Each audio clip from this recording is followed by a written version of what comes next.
Hey, welcome to the show, everybody. Welcome to the Council of Future Conflict. My name is Scott. I am the proprietor of the Future Conflict today.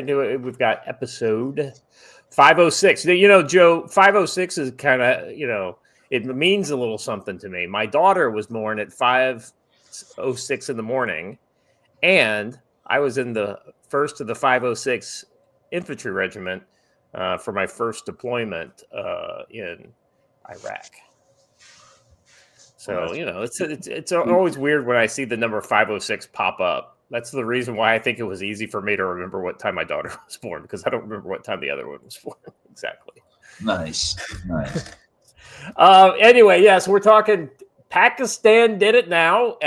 A reversal of what we said on Wednesday, if you remember correctly, which, I'm not afraid to admit when I'm wrong. I don't know that I'm exactly wrong, but I didn't see this one coming on Wednesday.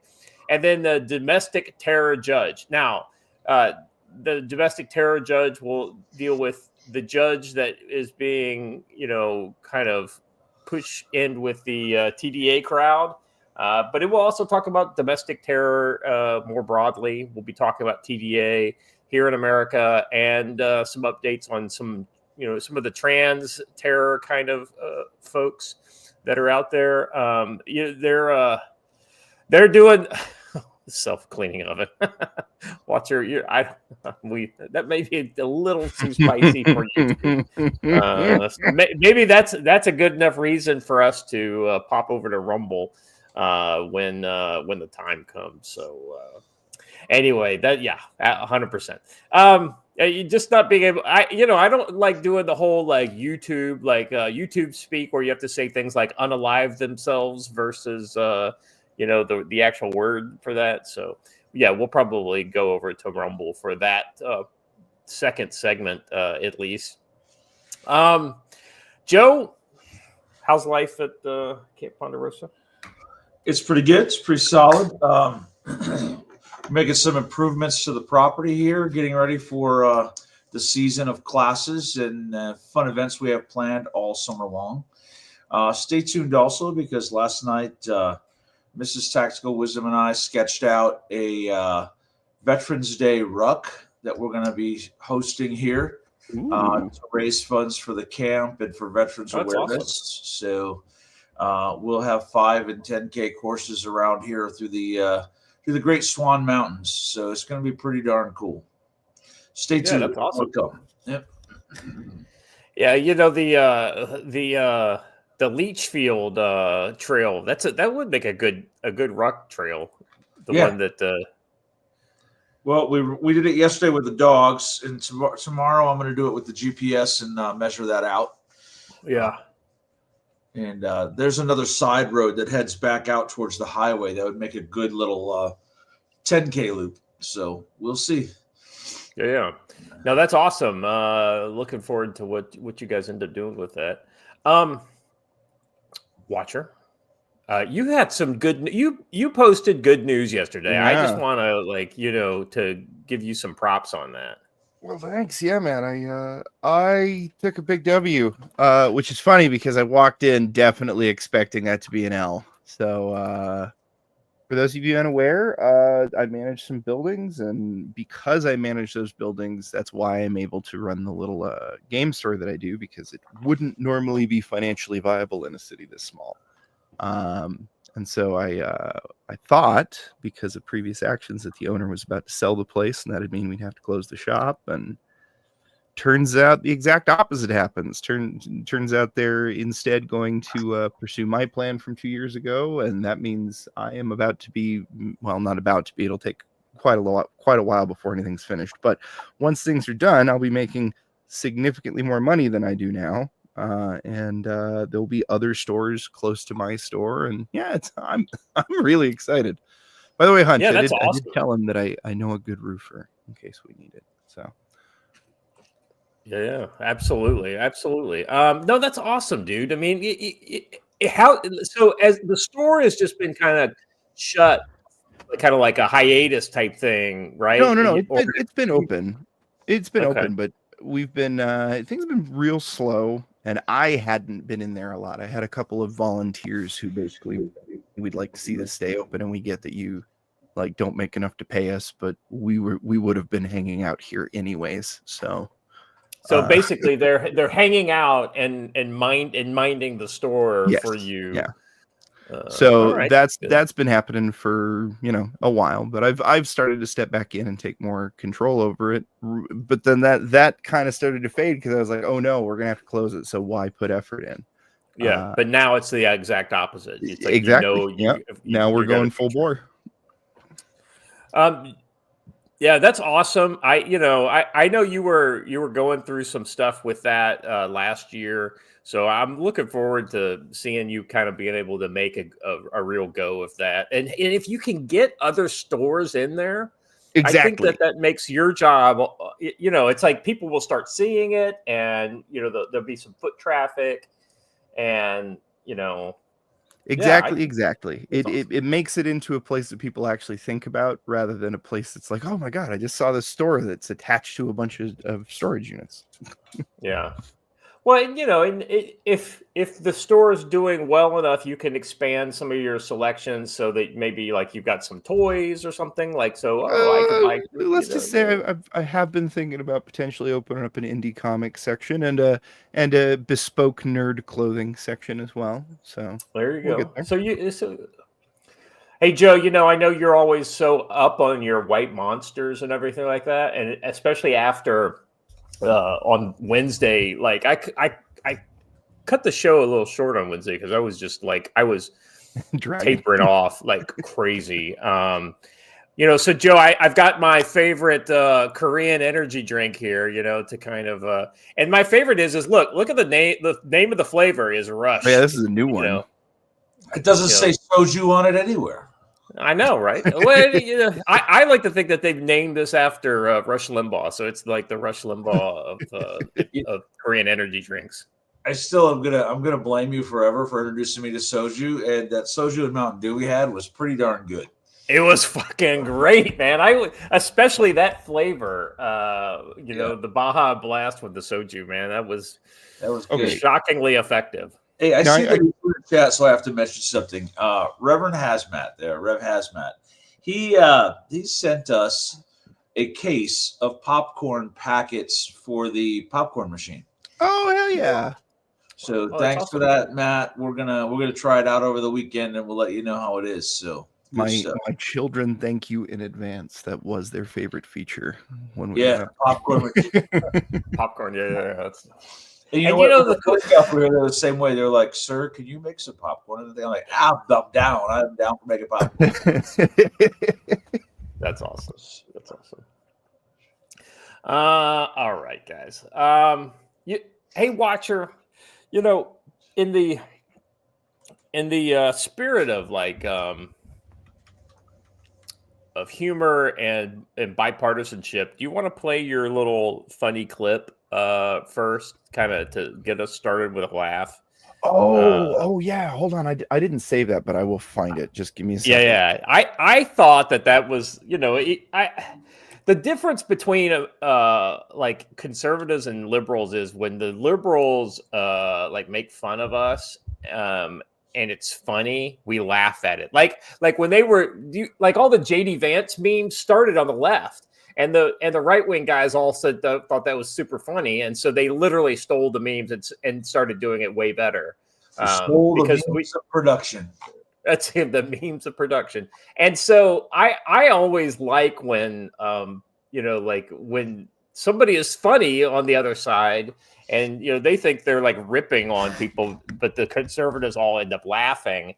And they're like, why are they laughing? Because you made a funny joke, dude. I mean, it's like, because they don't laugh when we make funny jokes because they get offended. It's like, because they have all the feels, right?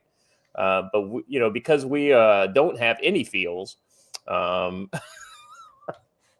for laughing,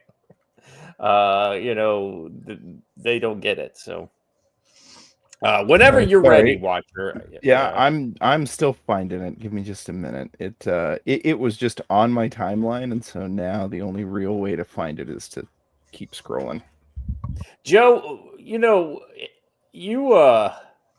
You got a lot of traction when you tagged me on that X post yesterday about they only gave that guy 7 years for selling things to Yeah. The argument that someone gave me was just a ridiculous argument. Said that the Chinese wanted to see if he really had access to sensitive info. So the info he sent was sensitive only, not top secret. I'm like, that doesn't change the fact that he thought he was giving them good stuff. So Yeah. that's just crazy. Well, did he end up giving it to Chinese or did he give it to like He gave it FBI to the agents? FBI, who was Yeah. posing as the Chinese. Yeah, so he thought he was doing the wrong thing. Let me just tell all of you young E1s through E4s. If she's Western and pretty, she's an FBI agent talking to you at the bar. If she's Asian and pretty talking to you at the bar, she's a Chinese agent. Just stop it. Yeah. Yeah, you can't fix her. Yeah, you can't fix her, and she's just after you for your information. So yeah, well, the Chinese are really they use a lot of kind of like not professional spies, but like basically regular people looking for, info that they can then report back. So it's almost like a Found it. you found it. All right. All right. We'll, Let me get it set we'll up. watch this first, and then we'll get started with the real stuff. Good afternoon. After very strongly renaming the Gulf of Mexico as Gulf of America, we will be making further changes effective immediately. Europe will now be known as America Plaza East. The Panama Canal will be known as Trump America Canal of Trump. And of course, Turkey will now be known as Chicken. Why are you renaming Turkey in particular? Why are we doing it? Because we can. What are they going to do about it? Does Turkey want a beef over being called chicken? We'll call them beef. What else? Oh, also, we're going to name Hungary Thirsty. But don't worry, the Prime Minister there will do whatever I tell him. What is behind this policy of changing everyone's name? Because America will no longer allow people to tell us what to call them. It's like the pronouns. It's over. So what's that? Zelensky's on line 3? Put him on speaker. What else do you want? We're cutting off the aid to meet... Mr. Trump, we demand that you call our country Trump Crane. Trump Crane? Boy, I always thought of it more of a me crane than a Ukraine, but tell me more. Greater Trump Crane. Greatest Trump Crane. Deal! And we will also rename Donbass Donald Bass and retake from Russia. Deal, I love it. Sally, tell Pete Hegseth to give these Trump Cranians whatever they want. I mean, it's funny when it's funny, right? It's oh yeah. I mean, I was just kind of going through my timeline. So I guess Tim Kennedy met with like a bunch of Trump officials and even got to meet Donald Trump today. But is that a true story, or is that just something Tim Kennedy said? Well, there's pictures of him shaking Donald Trump's hand. He's standing next to, he's shaking Pete Hegseth's hands. My comment was a joke about Tim Kennedy. Oh yeah, right. Well, you want to know the funniest thing for me about this whole thing is let me share this picture of him standing next to our favorite not a Republican, and she looks down on him. Oh wow! I didn't realize he was that short. Well, yeah, he makes his videos make it appear as though he's not, right? Yeah. Anyway, I thought that was another L. Anyway, on to bigger and better things. Gentlemen, for a country that is trying to do like things to potentially stop the war, Ukraine is not doing a really good job of that. Why would Ukraine want the grift to end? That's true. I think the argument is actually that they want the grift to continue, and this is a great piece of evidence.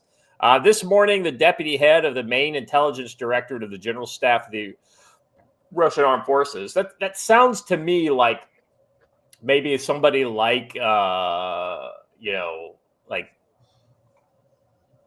like the DIA or that kind of level guy, right? Like a General Flynn was. Yeah, though I guess that would be more the GRU. But anyway, the point is that this guy, Major General McCullough, was passing by the Volkswagen Golf when he planted an IED. A IED that was planted was triggered and the explosion killed him. So the Russian media are basically saying the car was filled with explosive and could have been specially driven to the house where the soldier lived. The IED was filled with basically 6mm ball bearings, and it wasn't his car. So yeah, this is not like what you do when you want to, you're kind of trying to talk them into some sort of a peace negotiation. There's not much doubt about who did it at this point, right?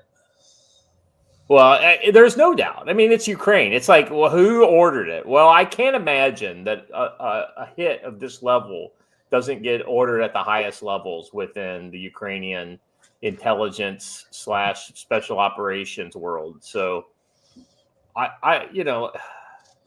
they are not serious about any kind of a peace deal.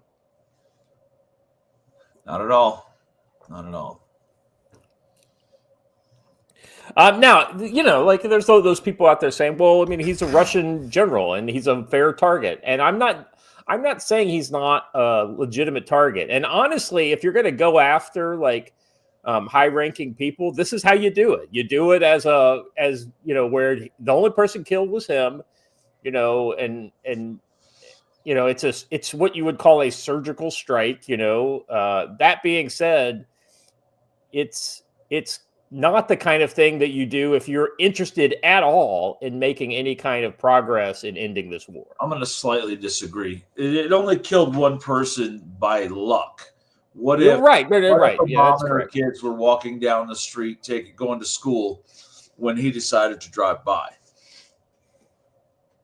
I think he was walking by, but yeah, I agree with you, Joe. And I have no idea. This bomb could have been. He could have walked by 3 times, and there would have been people around, and they just waited for him to walk by when he didn't have people around. I don't know. I'm going to give him the benefit of the doubt. Russia allows generals to just walk around.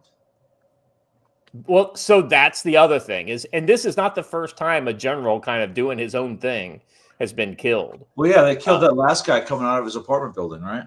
Right, and so I don't know what, like, I just don't understand what Russia's doing, like not having some sort of, like, you're in a time of war. These people literally are willing to go behind the lines into your domestic areas and target your senior leaders. Why don't they have any kind of a security? Maybe they do, and these generals ignore it. I don't know, but I mean, a lot of senior leaders and things like that in America live on base, right? Like they have to live on base. Like they have a mandatory housing for a general's, position or whatever. So, because it's on a military base, there is a perceived increase in security for the people that are on base. Well, we would have thought so until last night yet again. We'll talk about that. Right. Yeah, we'll hit that in the domestic terror section. So anyway, I thought this was interesting. If you scroll down, there's actually video of this. So he was clearly being observed when it happened. And that's the explosion going off. It's not a big explosion. It looks about it. Joe, this looks like about maybe like 2 claymores, right? Worth of, so not a real big one. That was why I kind of thought that it was maybe what you could call that a fairly localized kind of effect. And you're right. It's out to his car. Right. And I guess this is a car that's just parked right in front of his car, right behind. There's a picture like right below. There's a minivan that was clearly hit. Now, that being said, he could have had a driver that was killed too, and they're just not saying anything about it. Yeah. In Russia, we park however we want. The parking situation is a little crazy there. Well, and if there's a video right below there, basically showing a different view. And so you can kind of see there's a car. there's a car, directly behind that was affected. And yeah. Anyway, the improvised explosive device was constructed using VOG type grenades, originally designed for underbarrel grenade launchers. The VOGs were distributed throughout the vehicle with the highest concentration located in the left section of the trunk. So this was not like a big explosion. It was a lot of small ones that were, kind of sympathetically detonated.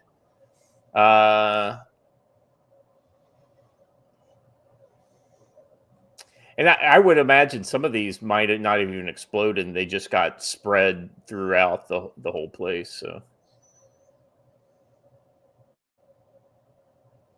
and then of course this is 4 months ago, another Russian lieutenant general was eliminated in Moscow using an explosive device planted in an electric scooter.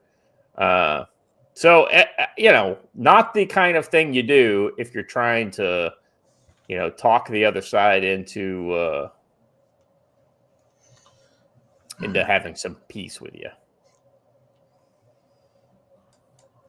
All right. Anyway, anything further on this, Joe? I mean, any lessons that we can learn from this? I mean, there are people in America that would love to employ these kind of tactics against conservatives and people like that. Any kind of things that?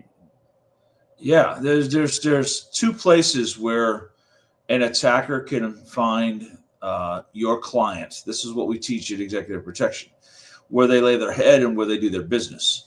So your biggest risk is what we call arrivals and departures. When you're leaving home for the day, when you're getting to work, when you're getting back home. So you need to vary that routine. This bombing happened because this general didn't vary his routine. They knew exactly what door he came out of and how he walked to his car every day. If you are someone who is a potential target, you need to vary that. You need to make it so that they have to cover more avenues of approach and therefore have a bigger risk of detection, right? They have to be able to watch more places, and you're able to detect that pre-attack surveillance. So vary your routine. Don't always do the same thing the same way every day. Yeah, I mean, the sad thing is the basics usually can save your life. And the other thing too, Joe, I think is if you're gonna be in an area, like ideally you want to have some kind of level of security in your in your local area to keep people from being able to get to that, like where you lay your head, right? Have the ability to have some sort of a perimeter around where you live. So, all right, let's move on, shall we? I'll just one last thing. Counter surveillance is the answer, right? Always be looking for surveillance. In order for this attack to pull off, as we noticed it by the video they made, they had to be watching. And if you're watching for people watching you, they can't do this to you. All right, there we go. I'll stop interrupting. No, that's great. I think that I think we're gonna get to a point here in the near future in America where we're literally gonna have to do entire shows on like, this is what's happening now. This is what could happen in the near future, and here's how you protect yourself, your family, and your team. Well, this friend of Matt and I's is running a surveillance course, right? A surveillance awareness course. It's an important skill and an important thing to know. So, no, I think you're actually absolutely right, and there's this kind of false kind of sense of security that we have here in America that this kind of thing could never happen to us. Well, until it starts happening to us, and let's be honest, this is exactly the kind of terror attacks, small bombs that kill one or two people, are really easy to do. I mean, and if you're not vigilant, this general didn't think he was going to get blown up that morning, and yet here he is. And so I think it's something we need to be just a little more smart about. All right, let's move on to our next topic here. can the U.S. produce rare earth metals if China stops exporting? But there's a catch, right? So this is a story originally from the Epoch Times. They say here it could take up to 5 years to develop a domestic supply chain to supplant China's global monopoly on processing rare earths into materials needed to produce everything from iPhones to F-35 fighter jets. Now, Joe, I mean, this is the classic, domestic production, to support defense needs, right? And this is where the tariffs are going to attack these resources in China, the ability to get it from China. But ultimately, this is the kind of stuff, tariffs or no tariffs, we need to have domestic production of this stuff. And I think that these government contracts that are issued specifically for things like the F-35 and all these other gee whiz high tech stuff, it needs to have written in there, domestic production of rare earth metals, and funds to then, if those aren't available, to source them either from higher areas like Australia or some other places around the world besides China, or domestic production of, and there's a lot of ways to get around that. I think EPA is a big hurdle. I also think the fact that the labor market is a lot higher here in America. I mean, Joe, this kind of thing we kind of take for granted, right? I mean, I don't even know if most people, even most security minded people, are even aware of this type of thing. It's a topic that's so far behind what everyone's thinking about that it just slips through the cracks, right? Right. It's we just always have those. We got to wonder about where they came from. So, Captain Corky for $10 over on Rumble says federal district judge blocks production of rare earth metals. Classic. Right? Yeah, is going to happen though. Oh yeah, 100%. They're gonna give a waiver, like an EPA waiver or something like that, and some district court judge or whatever is going to say, sorry, you can't waive the EPA regulations. Well, we're the fucking EPA. We can do whatever the fuck we want with our own regulations. Nope, sorry, you can't do that. The irony here is, Joe, is if there are regulations written into public law, this is where Chevron deference actually may fuck the Trump administration. It could. And if that's the case, then the fucking this should motivate the Democrats to get off. I mean, not the Democrats, but the Republicans in the Congress to get off their or Democrats to get off their ass and actually do some of this stuff. When are we as voters going to publicly shame these people enough to actually give a shit about the things that will lose us wars in the future? That's a tough call. Let me get back into this article. Currently, let's see. While the United States has most of the 17 rare earth elements and 50 critical minerals underground, has no industrial capacity to refine them in processed metals and magnets, according to Melissa Sanders, the American Rare Earths Board member and Critical Minerals Institute co-chair. Currently in the United States, we have 0 magnet manufacturers. She said that's why China imposed export restrictions on 7 heavy rare earth elements on April 4th in response to Donald Trump's April 2nd tariff announcement. That boosted levies on Chinese imports. After a tit-for-tat tariff hikes, the United States is currently levying Chinese imports at 145%, with electronics exempted for now. I certainly hope, as the administration is working through this critical area, that, no pun intended, that it's a critical area, that they realize there's a vulnerability gap, a 4 to 5 year gap, no matter how you look at it, in terms of ramping up domestic production. You guys, I mean, like in the past, we've talked about, how we can, I'll just go to both of you, and I'll start with Watcher. What do you think is the best way to get American companies or even foreign companies investing in American domestic supply of these types of, industrial inputs? It's going to take congressional action slashing the EPA's authority and reach.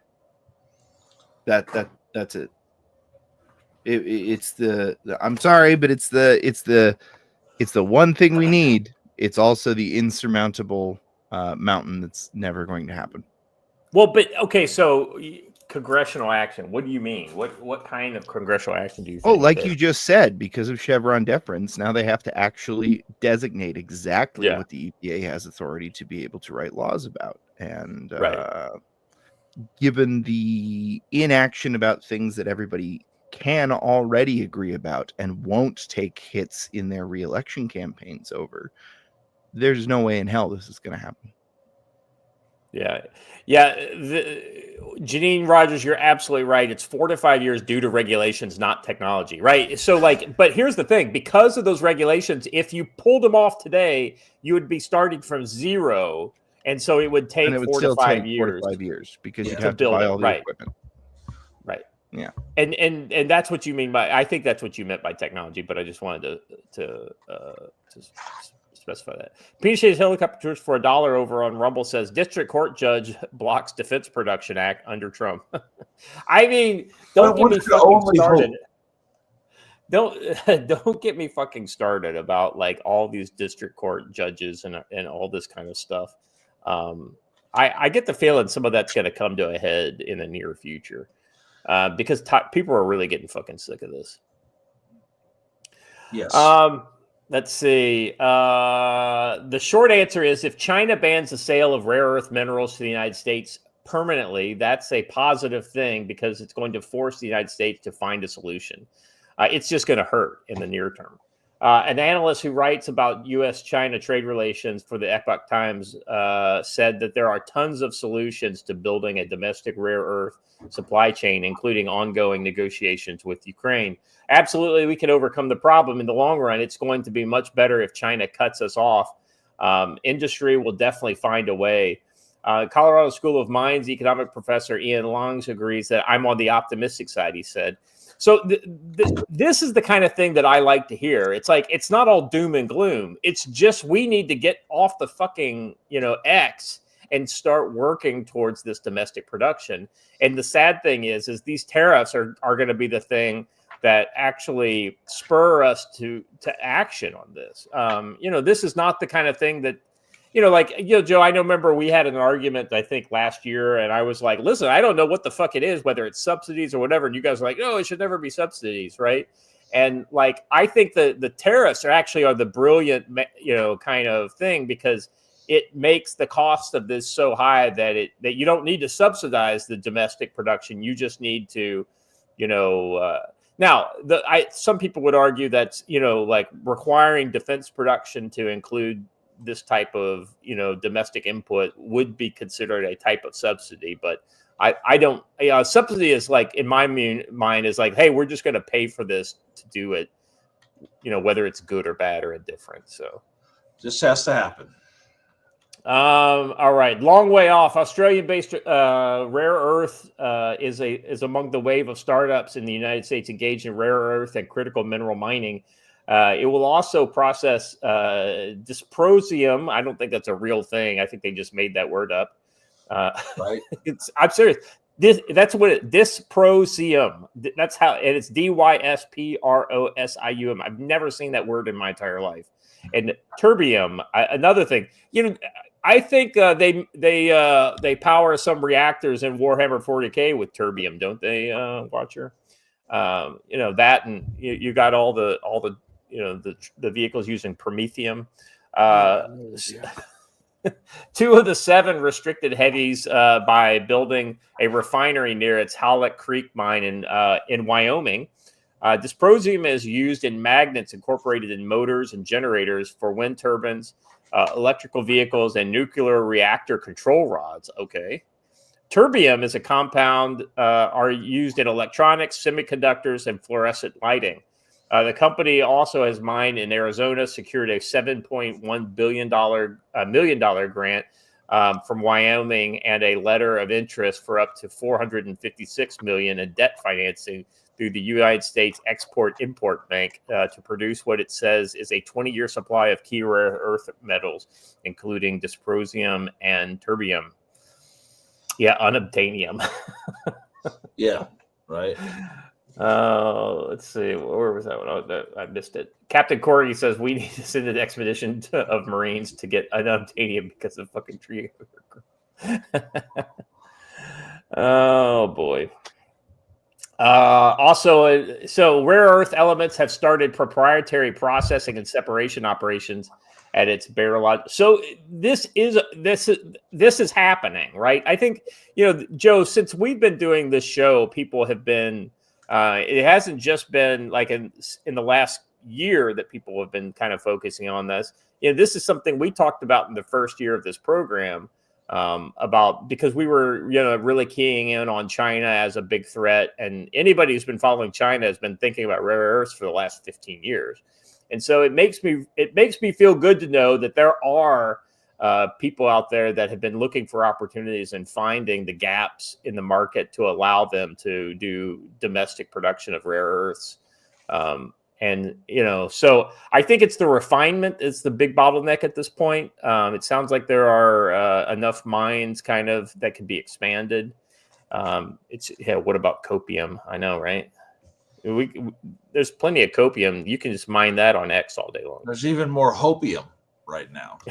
A lot of opium. Let's see. The Pentagon said in January it doubled its initial product request beyond military requirements to strengthen the supply chain resilience for burgeoning high-tech industry as well as national security needs. Yeah, I mean, so this is how I think you do it. You basically, once the Pentagon realized there's a domestic need for a certain type of supply chain, then they can literally build that into defense spending. Hopium stocks are through the roof. This milestone marks a step forward in restoring a fully integrated rare earth supply chain in the United States. There is good news on this front, but this is one of those kind of things that this is the kind of story that most people would never even hear about. So I hope we're TRO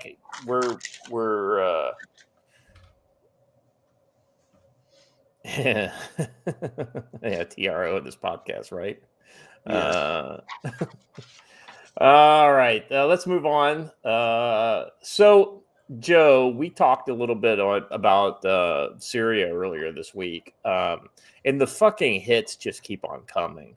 When it comes to Syria and HTS and their inability to act like, anything other than what they are, which civilized human beings, terrorists. I was going to say terrorist scum, but I'll go with with savages. That's a good one. This is a story from the Cradle. Global silence as HTS and allies take Alawite women as sex slaves in Syria. Wow, I mean, that was the big kind of selling point against ISIS, right? Like that even got the left involved in like wanting to get, to chop ISIS down a peg or two, was the sex slaves and all the kind of the exploitation of women and all that kind of stuff. Yeah, but the problem is who it was.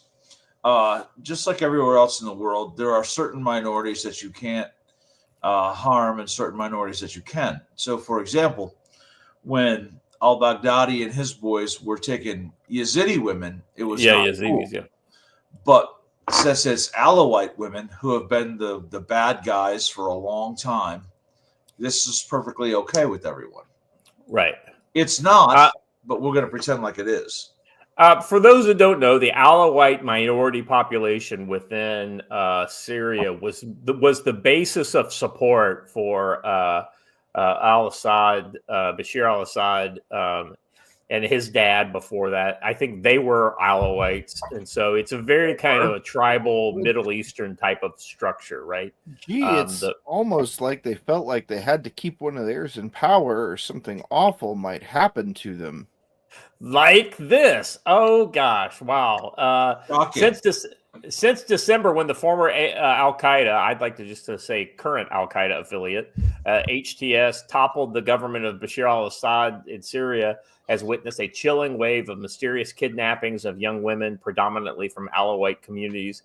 Evidence continues to emerge that these women, primarily of the Alawite religious sect, have been abducted and taken to live as sex slaves in Idlib, the traditional HTS stronghold, by armed factions affiliated with the new Syrian government. Shockingly, mass kidnappings and enslavement of Alawite women now being carried out by HTS-affiliated factions mirrors the enslavement of thousands of Yazidi women by ISIS in 2014. In a now deleted Facebook post, a Syrian activist from Idlib described her encounter with a woman she believes was captured and taken to the government as a sex slave during a wave of massacres carried out by the government-affiliated factions and security forces against Alawites in the coastal areas in March. During my last visit to Idlib, I was at a place where my brother and I saw a man that I knew with a woman that I'd never met before. This man had been married multiple times before and is believed to currently have 3 wives. What caught my attention was the woman's appearance. Specifically, it was clear that she didn't know how to wear a hijab properly, and her scarf was draped haphazardly. After inquiring further, she learned that the woman was from a coastal area where the March 7th massacres, in which 1,600 Alawite civilians were killed, took place. This man had brought her to the village and married her with no further details available. No one knew what had happened to her or how she got there, and naturally the young woman was too afraid to speak.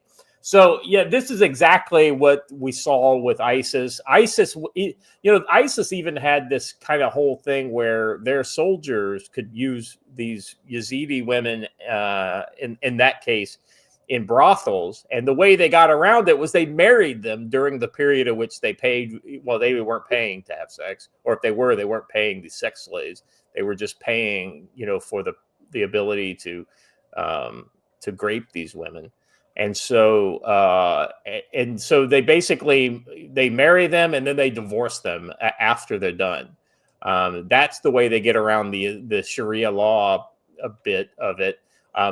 That's one of the ways Sharia law is absolutely evil, is because of just the workarounds that they can do to do any kind of horrible thing that they want to any group of people. Yeah, rent wise, it's exactly right. Gentlemen, I will pause here and let you comment because I'm pretty freaking disgusted about this whole thing. I think that any organization that holds slaves of any type, but in particular sex slaves, every single one of them should be killed. If a man knows the good he ought to do, yet does not do it, it'll count as sin for him. Followed also by Proverbs 24:11 that says, rescue those being led away to slaughter. So here we are. I'm going to pose my comment in the form of a question. In which of the following arrangements are there problems versus no problems? Muslims living amongst Hindus, Muslims living amongst Christians, Muslims living amongst Muslims, Muslims living amongst anyone. Trick question. Muslims are always a problem when they live in with other people. Did I say that out loud on YouTube? Well, yes. it is what it is, gents. We can either face the patterns that we see or not. I don't think that this is some sort of genetic or spiritual failing amongst these people. I just feel that there are memes within their religion and culture which allow them to do things which make them incompatible with living amongst other people. So, Watcher, you just brought up something that kind of like, so I'm always like the guy who gets upset when people paint other people with broad brush, like whether it's dim Jews or Christians or whether it's whatever, right? I'd like to think that I'm a nuanced thinker, and I take people as individuals, right? And so, like Croc Broccoli in the chat says Islam is the problem, and the irony is that it is but it can be fixed. Like, it's not inherently the problem. The problem is a lot of the people that have control of Islam, because let's look at it, right? If you look at historic Islam, there was a time at which Islam. Well, no. Historic Islam is literally you will go and conquer the world. What I'm talking about is when you look at the interactions of the Islamic world with the greater world for the 500 years before the Muslim Brotherhood was around, it was relatively benign. It was a conquest-oriented culture, but I think that is as much to do with their culture as anything else. That being said, the importance of the hadiths in the Muslim Brotherhood kind of context of political Islam that grew up out of the Muslim Brotherhood in Egypt and then spread throughout the Muslim world, the modern Muslim world, because modern Islam is essentially political Islam. And it's entirely incompatible with any kind of interaction with itself or anybody else. This is the reason why you've got the Iran and the Shia world basically, at each other's throats only long enough to say that they both hate Israel. And so if a reform could occur within, the way it happened in the Christian faith back in the Middle Ages, then maybe this religion could stop being the problem and we could start taking these people as individuals. The problem is right now is Islam will not allow individuals to be individuals. There's another problem. Islam will not allow reform. Unlike Christianity, which believes in living prophets, Islam believes they are the final word. There is nothing further. And you have to stop saying political Islam versus regular Islam. There's no difference. There is literally no difference. Well, the problem is that all Islam in the world has become political Islam, right? It's like you don't have but you don't have anybody that's practicing the kind of Islam that was done 100 years ago that was very compatible with external. No, I disagree. I believe that's part of a long-term strategy. All Islam is political Islam, and it always follows the same pattern. It comes into an area, it pretends to be a moderate influence, claims minority status until it becomes a majority, and then turns the same way. Again, I'll remind you that this has been a problem for so long that our ancestors made different shaped bullets to fight these people. Exactly right. I mean, so I'm always looking for an opportunity for people to be able to look at people as individuals and not as some sort of kind of blanket. The problem is when you have essentially what is, a religion which teaches its people that you can't be on equal terms or to that other people aren't as good as you, right? You see this in China too, Joe. I mean, this is not just a feature of Islam. It's just a feature that Islam has that other people have had in the past as well. Completely correct. Usually these are political ideas, but in the case of Islam, it's a religious idea. So this makes it actually way worse. I'd like to expand on that for just a moment. That is exactly what I meant in the beginning when I said I do not believe this is any specific moral or spiritual failing or illness on their part. This is simply a collection of bad memes within a culture. They just happen to have all of the worst ones that we know of. Yeah, you're probably right. I probably am too hopeful. Because here's the thing. Bottom line, I believe in the individual, right? And I believe that individuals can break free of poison ideas, whether it's Marxism, whether it's religious fundamentalism, no matter what it is. The problem is, and I don't see, and it sounds like someone's chopping on live on stream. No, that was me like knocking stuff off my keyboard. My cat was like, decided to deposit its hair on the keyboard right before the show started. And I was just getting tired of picking hair off of it. We need to get you a spray can. I know, right? I know. Tell me about it. Anyway, watch your. Joe is right. I'm not disagreeing with Joe. I mean, I'm just trying to kind of, I'm just trying to make my hope for humanity fit with the lack of hope I have for the current version of Islam that's in the world. Can a new version of Islam occur? Maybe, but it would happen only through heresy. Like literally, Joe, if you had any sort of reform Islam movement, it would be heretical almost to become an anathema to regular Muslims, and they would then be compelled to kill these people that were. I disagree. I have a strategy, and it's just not that difficult. You can't. I don't think you can. You got to wait till after the Rumble. It does involve, us over here, you over there, and you do what you're gonna do. Well, yeah. Well, anyway. James Volt. Anyhow, carry on. You're not. I will say that who would be a good guest for this topic that I'm going to try and reach out for, but I doubt he has time for us. Would be Gad Sad. Yeah, he would be great on this. And also that guy who wrote this, what is it, The Sword and the Scimitar?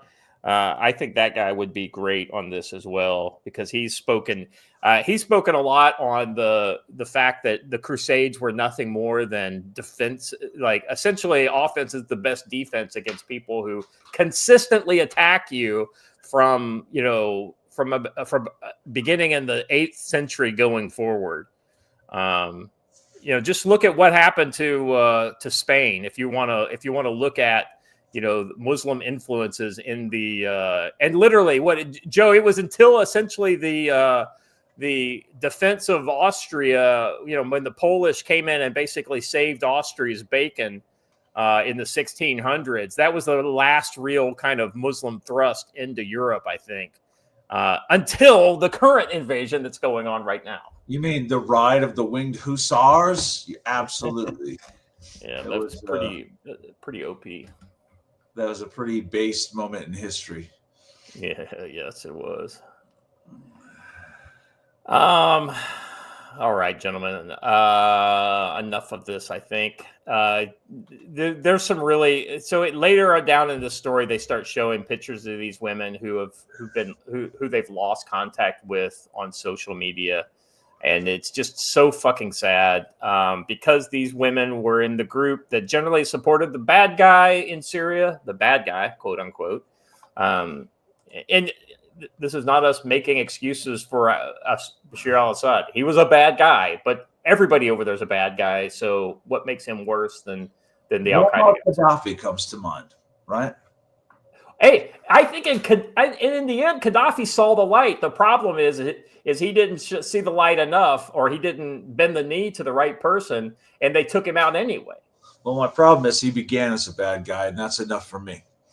Right? Well, yeah, no, 100%. He was a bad guy. No, he was never a good guy. Yeah, he just became compliant with us later. Gene Rogers nails it in the YouTube chat. Salman Rushdie warned about this in Satanic Verses. He did. Yep. And they threatened to kill him immediately. The man lived in hiding forever, right? I mean, after that. So, well, he still has fatwas that are technically still good against him. I think the interesting point is that the Hindus are about to solve their Islam problem. So, well, and we're getting ready to talk about that. So, before we let's drop the Rumble link. Well, before we switch over, I want to let Joe have the ability to talk about tactical-wisdom.com, and I'm going to talk about the sponsor of our show, brushbeater.store. Joe, you go first. Tactical-wisdom, what's happening? Well, not much. We've got some more training courses coming up. I've been kind of too busy to get a lot of writing done, but we do have the Combatives weekend next weekend. We've got some folks camping on site for that, so that'll be fun. Come on out and let's beat up on each other. We do everything in there from unarmed defense to sticks and bayonets, so it's a good weekend. I do have a schedule finalized for the rest of the year. I just don't have it posted yet.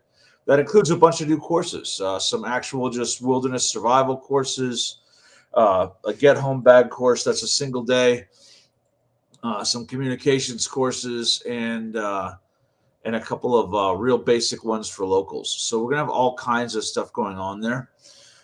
Where you can find most of my good stuff, though, is at tacticalwisdom.locals.com, where we talk about books and gear and all kinds of stuff, and we have videos out there on things, and pretty good stuff there. So check all that out. You can buy my books signed on my website, and you can buy t-shirts on my website. Good stuff. So check it out. Reminder, our big week is May 15th through the 25th. NC Scout will be out here. He's going to do his radio course and his SIGINT course, and then a night operating course. Then I will do community security ops. And we are trying to talk Kay into throwing in a ground rod in the middle of that somewhere, because That'd be have great the capability to teach multiple courses at one time here. So all kinds of it. So. Yeah, no, I think that would be awesome. Kay's, I tell you, that's one of the ones that I'm most interested in doing, is that ground rod course, because that's the area I know like the least amount. Like I know just enough to be dangerous, but I'd really love to kind of get smarter on that stuff.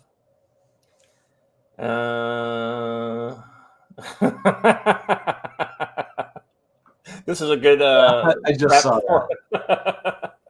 Over on X, by the way, X, we've got not live concurrent, but total views over on X over 500. So thank you to our X folks. By the way, if you go to X, hilarious tweet yesterday, and he said, "Listen, if you need tech support for your cell phone, I'd probably call them today." Yeah, he says today we will be doing technical support tutorial on how to solve your Islamic problems. Please like and subscribe to research the analysis wing and hit the bell for notifications. Yeah, exactly right. All right, real quick before we switch over. Have you tried unplugging your Pakistan and plugging it back in? Whoa, hold on a second. Kaiser John over on Rumble has just gifted 10 subs to the chat. Woo! Man, that's not a little amount of money, so we very much appreciate you guys. Hey, by the way, if you are on YouTube and you're a member on YouTube, now they don't give the free super chat on Rumble, but everything else for us is better if you do your memberships via Rumble. And if all of our members stopped becoming members over on YouTube, we might start just doing Rumble-only shows at some point in the future. So we can just get right to the good stuff. We have no censorship on Rumble. So now let's be honest. Most of the censorship we face is self-censorship. But yeah. So anyway, thank you, Kaiser John, for giving those gifted subs. That's huge. Thank you, brother. The other, so that's the informal sponsor of the show. The formal sponsor of our program today is, as always, brushbeater.store. So today we're talking about night vision. Their night vision selection is top tier for the armed American, from PVS-14 to advanced nods like, the dual tubes and the thermals and IR lasers. They've got gear to own the night. Prices range from accessible to high end, with options like level 3A ballistic helmets to pair up with your setup. So like if you don't have you don't want fucking skull crushers. You want a helmet, you want a rhino mount. And, like if you're doing 14s, you got to get a J tube and then, and then you put that right on the 14. And so like this setup here, right, you can see it in the picture here where you've got now you can get a bump helmet, which is non-ballistic, which is always cheaper. But I recommend just kind of putting down the extra 100. What is it? Those ballistic helmets are what is that? 400, 500? It all depends on which level you're getting, but yes, generally. I am a fan of helmets. I know a lot of people out there go sans helmet, but helmets save your bacon. I'm here to tell you. I know a ton of guys that are here today because they had a helmet on. When it's jagged people. 3A. What's that? The one we're looking at here in the picture happens to be rated for 3A. Yeah. So that's basically the same level as the current helmet that we have. The new helmet, the US helmet, is a pretty bitchin' little helmet. Oh my God! Hold on, look at this XL Nephilim heads. Yeah, that's the always has had that it is Nephilim head. I think All it's right. a nod to you, Watcher, but Damn, let you me. be like me. Well, there's a couple other Nephilim guy sized gents that show up there at the G. oh yeah, Amphibious Pirate being one of them. That's the one I was thinking of. Him and his moonshine. We talked about that last night when Jim was on Sons of Liberty. We talked about who ate the pineapple and all that. Well, so. what's funny is so much good kind of like lore came out of that weekend. It was. Yeah. So anyway, let's see. There's Visit a their 400. showroom in Yanceyville, North Carolina, where they can test night vision in a dedicated dark room. Got old gear? Their trade-in program allows you to swap out outdated nods or thermals for cutting-edge units. Just stop by for an in-person evaluation. Check out the full selection at brushbeater.store. Use our exclusive code CFC10 at checkout for 5% off night vision gear or any other products like radios or training courses. Plus, orders over $100 ship free. Head to brushbeater.store. Gear up today. Huge thanks to Matt, of course, for his unwavering support. Matt, your backing of the CFC and our community means the world. Thank you very much. Visit brushbeater.store. Use code CFC and see in the dark like never before. Now, let's get back to the show. I need to find some good commercial music to put on when you do those ad reads. We're going to find something, Scott. I feel like this is like a pro. This like I feel like I was on The Price is Right. I know that. I feel like I've really, it was. That's what I'm saying. We need to. I need to do my end, is what I'm saying. You're so pro. You're making me want to up my game. I need to get some good music for the background. Let me just say this to support Matt's sales. I actually have a Matt ballistic helmet right here. If you're going to wear something on your head, it might as well be ballistic rather than a bump helmet, right? Yeah, 100%. Spend the money. Your noggin is worth it. These are great helmets and fantastic mounts for all your stuff. I've got to put my my comms on it yet, but great helmets. I recommend them. Get them. So yeah, absolutely. We'll probably not do it. Nephilim size, despite what Mrs. Tactical Wisdom will tell you. Mine is just normal human being sized, and it works. So. What size helmet did you wear? This is a large, not an extra large. Yeah, my helmet size was always pretty fucking big size. It was like L6, like. Yeah. Oh, I've got my actual Mitch helmet back there, but I don't know what it is, so I didn't look. I think that's one of the things that I will not be able to find when I have to go and turn in CIF. Yeah, that's exactly why mine is back there. So, all right, guys. Anything else for the Nephilim in the YouTube that won't be able to figure out how to go over to Rumble? I would assume the Nephilim would be on Rumble, but unfortunately, apparently they don't have good internet. So, any parting words for the YouTube folks, Joe? No, get your head right. Get over on Rumble and buy some books, please. That would be great. Yeah, absolutely. I tell you, there's a lot of people who have joined the community in the last little bit. And if, Joe, you mentioned buying books, but I feel like we used to talk about your books a lot more on the show.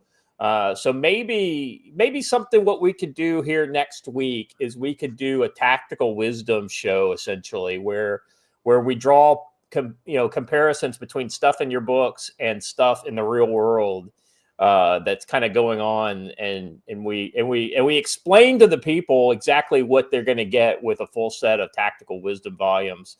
I think that might be something that we could do in the near future. And if anyone's coming to, speaking of, if anyone's going to be coming to Shield Field Days, July 25th to 27th, on July 25th, Project 223, our friend Brent Weir is going to be teaching a first aid class based entirely upon Tactical Wisdom 5, the first aid handbook. So that's awesome. Pretty cool. I hope he's got several of those on hand so he can. Yeah. Look at this. We got a little Daisy Girl Williams baseline training. Yeah, there you go. All right, Watcher. Final thoughts for the YouTube crowd. Thanks for supporting us, and we sure hope you make it over to Rumble. Absolutely. All right, guys. If you haven't done already, click on the YouTube video, and before you go to Rumble, hit the like button.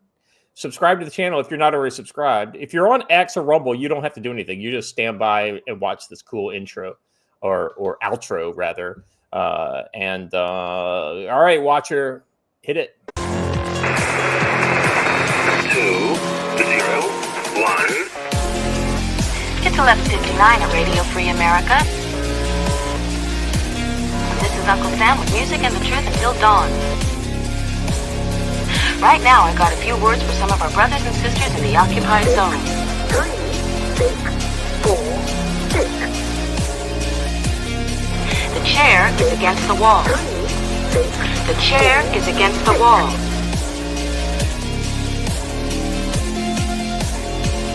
John has a long mustache. 8, 2, 5. John has a long mustache.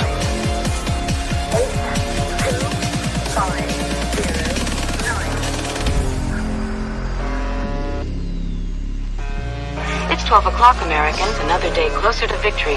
And for all of you out there on or behind the lines, this is your song.